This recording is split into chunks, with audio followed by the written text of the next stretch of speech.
جب ٹھیک دوپہر کا وقت ہوتا ہے اور سورج سر پہ آتا ہے تو عرب کی زمین، مکہ کی زمین اتنی گرم ہوتی ہے جیسے چولہا گرم ہوتا ہے۔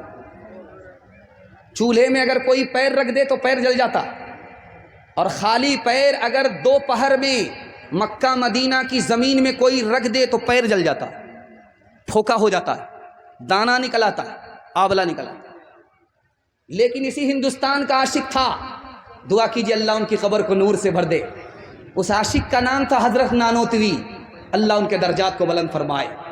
مکہ کے دوپہر میں، مدینہ کے دوپہر میں ننگے پیر سڑک سے چل رہے ہیں، پیر سے دانا نکل گیا، پھوکا نکل گیا، پیر پھٹ پھٹ کر کے رسنے لگا، اس کے باوجود بھی کوئی پرواہ نہیں ہے، بغیر جوتے کے، بغیر چپل کے سڑکوں سے گزر رہے ہیں۔ پوچھنے والے نے کہا کہ جوتا تو پہن لیتے، کہا ڈر لگتا ہے کہ جوتا پہن لوں اور کہیں وہاں قدم نہ پڑ جائے جہاں کسی زمانے میں نبی کے قدم پڑے تھے۔ جب مکہ سے مدینہ سے لوگ آتے ہیں ہندوستان تو تسبیح دیتے ہیں، یہ تو فرق ہے، ٹارچ دیتے ہیں، یہ ٹارچ بڑی اچھی ہے، اس کو رکھ لیجئے، تسبیح دیتے ہیں، رکھ لیجئے، تو آدمی دیکھتا ہے، یوں دیکھتا ہے، یار مدینہ تو نہیں لکھا ہوا ہے، چائنا لکھا ہوا ہے، میڈ ان چائنا، تیری کے، یہ کہہ رہے ہیں تسبیح مدینہ کی ہے لیکن چائنا کی بنی ہوئی ہے۔ تو حضرت گنگوہی، دعا کیجئے اللہ ان کی قبر کو نور سے بھر دے، کوئی لے کر کے آیا تسبیح، اس میں لکھا ہوا ہے میڈ ان چائنا، کہ چائنا کی تسبیح ہے یہ، لیکن لیتے ہی ہونٹ سے لگاتے تھے، آنکھوں سے لگاتے تھے، ہونٹ سے چومتے تھے۔ لوگوں نے کہا کہ حضرت یہ تو چائنا کی بنی ہوئی تسبیح ہے، مدینہ کو کہا جا رہا ہے۔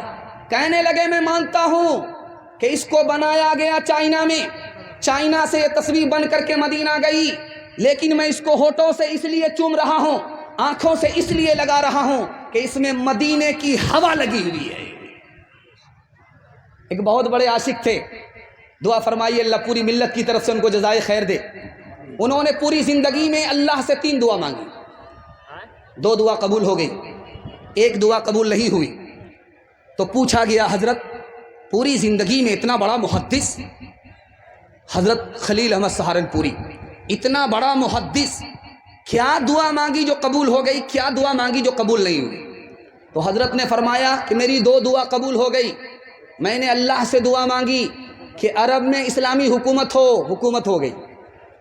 میں نے دعا مانگی، میری حدیث کی کتاب ہے، ابو داؤد کی شرح ہے، بذل المجہود نام ہے، مکمل ہو جائے، اللہ نے مکمل کرا دیا۔ اب ایک آخری دعا ہے، وہ میں مانگ رہا ہوں، مجھے یقین ہے، اللہ کی ذات سے امید ہے یہ دعا بھی قبول ہو جائے گی۔ کہ حضرت وہ کیا دعا ہے؟ کہ دعا یہ ہے میں پیدا تو ہندوستان میں ہوا ہوں، اللہ جنت البقیع میں دفن ہونا لکھ دے۔ آخری بات آپ کی خدمت میں لے کر کے آ رہا ہوں، آپ جب فضائل اعمال مسجد میں دیکھتے ہیں اس کو ادب سے اٹھایا کیجئے، آنکھوں سے لگایا کیجئے، ہونٹوں سے چوما کیجئے۔ بہت بڑے عاشق رسول کی کتاب ہے، آپ کو اندازہ نہیں ہے، ایک نمونہ آپ کی خدمت میں لے کر کے آ رہا ہوں۔ دنیا میں سب سے زیادہ حدیث میں اردو زبان میں چھپنے والی کتاب، مختلف زبان میں چھپنے والی کتاب اگر کوئی ہے تو فضائل اعمال ہے۔ کتنا بڑا عاشق تھا، ان کی کتاب کو اللہ نے پوری دنیا میں ایسے عام تام کر دیا۔ اس عاشق کا ایک نمونہ آپ کی خدمت میں لے کر کے آ رہا ہوں۔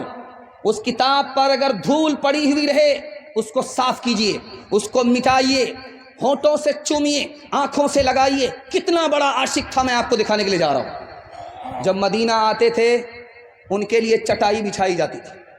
شیخ الحدیث مولانا زکریا رحمۃ اللہ علیہ جب مدینہ آئے تو چٹائی بچھائی گئی، کھجور کی چٹائی ہے، مدینے کی کھجور ہے، اس کی بنی ہوئی چٹائی ہے، وہ بچھائی گئی۔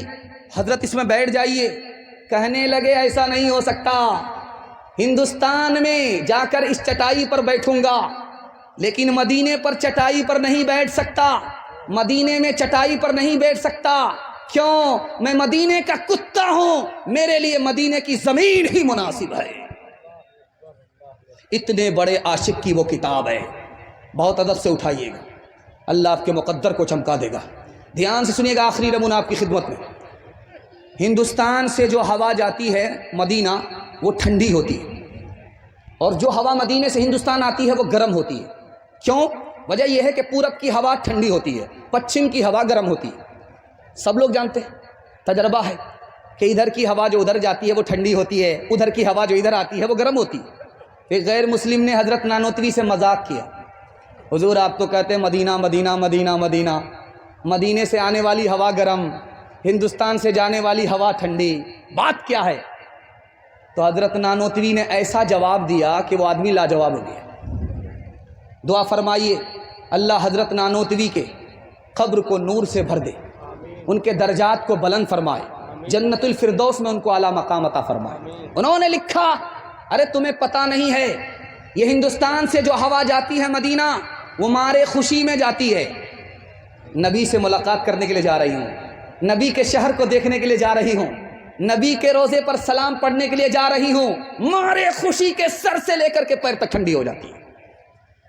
اور جو ہوا مدینے سے ہندوستان آتی ہے وہ گرم اس لیے ہوتی ہے، اس کو غم ہوتا ہے، نبی سے جدا ہو رہی ہوں، نبی کے شہر سے جدا ہو رہی ہوں، خدا کے گھر سے جدا ہو رہی ہوں، خدا کے شہر سے جدا ہو رہی ہوں، مارے غم کے وہ گرم ہو جاتی ہے۔ یہ راز ہے، یہ ہوا ٹھنڈی ہے، وہ ہوا گرم ہے۔ انشاءاللہ سب کام پہلے ہوگا۔